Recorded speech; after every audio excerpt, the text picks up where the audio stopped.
Morning student. আজি মই তোমালোকক মৌখিক আৰু বৃত্তি পৰীক্ষা কিতাপৰ অনুশীলনী 1 নম্বৰ আৰু 2 নম্বৰ অংকটো বুজাই দিম। এতিয়া চোৱা, তলৰ ছবিবোৰ চোৱা আৰু প্ৰশ্নমতে উত্তৰ কৰা। চাৰিকোণীয়া আকৃতি মুঠতে কেইটা? ইয়াত চাৰিকোণীয়া আকৃতি কেইটা আছে?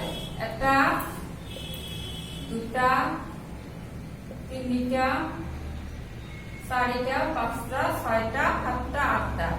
চাৰিকোণীয়া আকৃতি কেইটা পাবা? আঠটা। বৰ্গ কেইটা?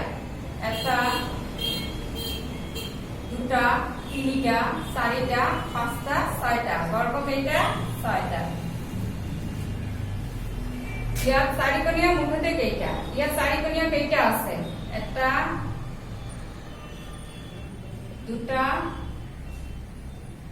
তিনিটা। চাৰিকোণীয়া আকৃতি কেইটা পাবা? তিনিটা। তিনিকোণীয়া কেইটা? এটা, দুটা, তিনিটা, চাৰিটা, পাঁচ, ছয়, সাত, আঠ। তিনিকোণীয়া আকৃতি কেইটা পালো আমি? আঠটা। এতিয়া 2 নম্বৰটো চোৱা। ক্ৰম অনুসৰি চতুৰ্থ চিত্ৰটা আঁকা। ক, খ, গ, ঘ। ক নম্বৰটো দিয়া আছে, বৃত্তটো ক'ত আছে? ওপৰত। খ নম্বৰত ক'ত আছে? তলত আহিলে।